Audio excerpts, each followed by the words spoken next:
next part we're going to draw out, design, and then lay it out on our sheet metal as the top for our cube toolbox. This size is bigger than we've done in past years. We made it a little taller to give us a little more clearance for the tools in there. So let's get started on it. We're going to make a box which is 11 by 9 5/8 tall.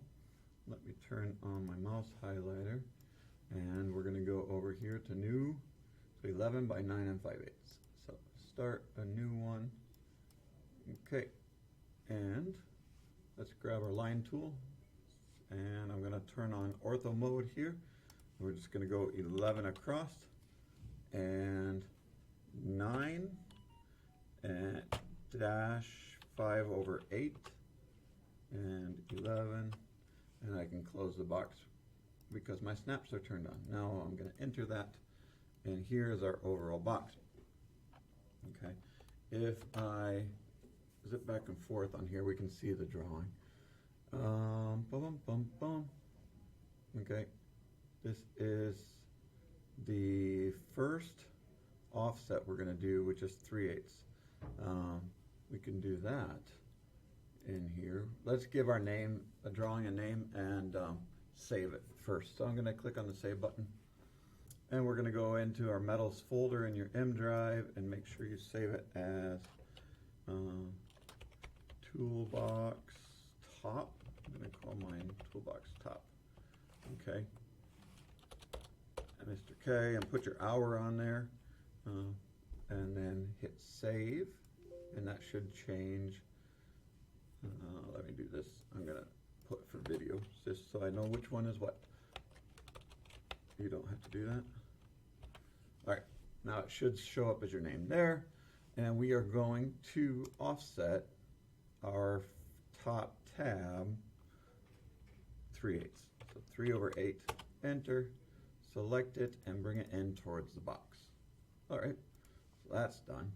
Now we have to have the front lid a little bit longer than the back lid because we have about 1/4 of an inch gap that we need for the hinge to stick out the back. So we're just going to have to do these separate here. We're going to, from that line we just did, let's do this 1 3/4. So from this inside line, we're going to go up to offset, and we are going to offset 1-3/4 and grab the inside line and drop it down farther. Okay, so that's the front. The back is 1/4 inch shorter, so that's going to be, I'm going to grab my offset, and we're going to do that at 1.5 to give us a little clearance for that hinge. Click on it and drag it to the middle here, and hit enter. And before we go any farther, let's do our measurements here so that we make sure that your drawing is the same size as mine. We're going to change our formatting to our annotation here to fractional. So go into our menu, change or modify. You can see it's decimal here. We're going to go into primary units, change it to fractional, and for text, I'm going to leave it for now at 18.18 and set as our current and close. Okay, so the way I did my dimensions on this one is I put them all to the right.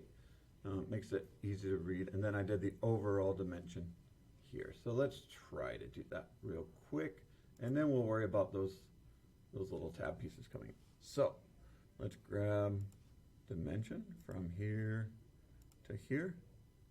It's 3/8, and then from here to here is 1 3/4. From here to here should be 6. If yours is not, then we have to figure out where you went a little bit south. And from here to here is going to be 1.5. So those are fine. Boom, boom, boom. We're not going to do the top yet because we're going to have to cut some relief cuts out of there. So let's go back, and we're going to have our 1/2 inch tabs stick out on the right hand and left hand side. So here you can see I have these tabs. They are 1/2 inch typical, so the right and the left are 1/2 inch.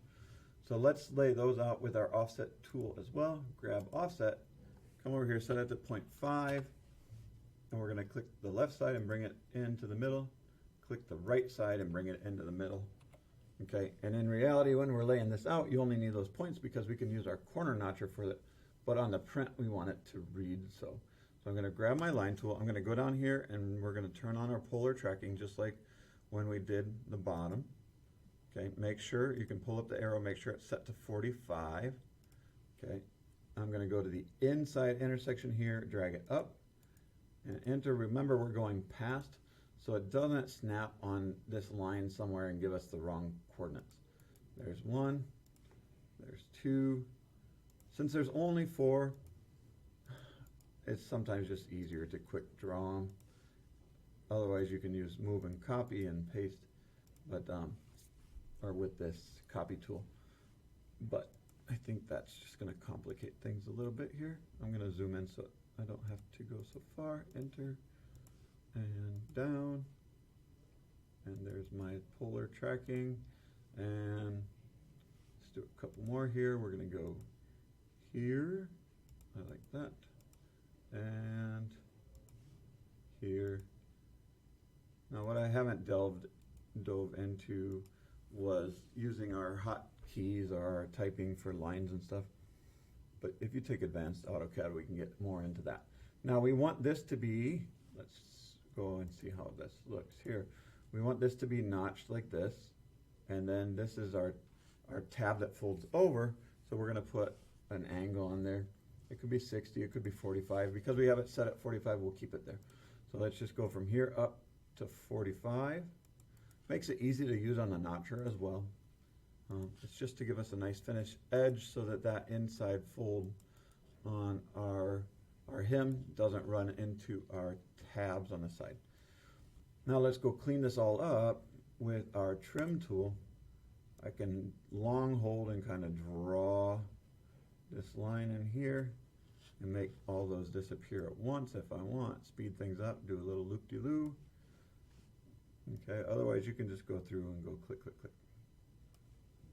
Okay, so go through, clean up. This is okay for my dimensioning there. And we're gonna finish up here in just 1 second.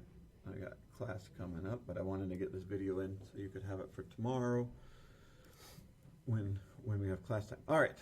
That is finished, so what we need to do now is finish dimensioning it, and then we're ready to print it. So I'm going to dimension from my top side here where the sides go, that should be 10, and then from corner to corner, the overall size of my piece, you'll verify your sheet metal is 11 inches by, let's do it again over here, from here to here. Drag that out. I'm going to go down until it clicks into place. 9 5/8. Okay.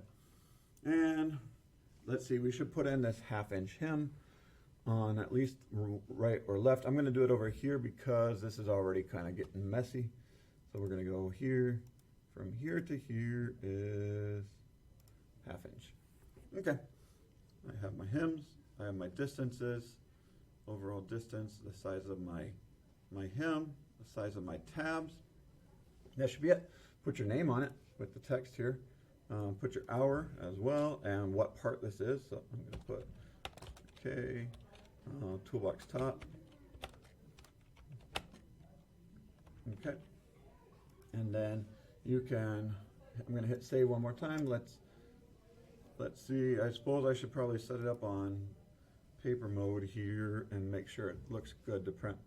I'm going to click and turn my grid off, zoom in, make sure I get everything inside of my margins here, and let's go up to export and save as a PDF. Give it toolbox top Mr. K for vid because we gave it that name. It's keeping it. That's perfect. Make sure it's in your metals folder and submit that to our classroom. Thank you so much for joining me in today's build, and we will see you in the shop. Have a good one.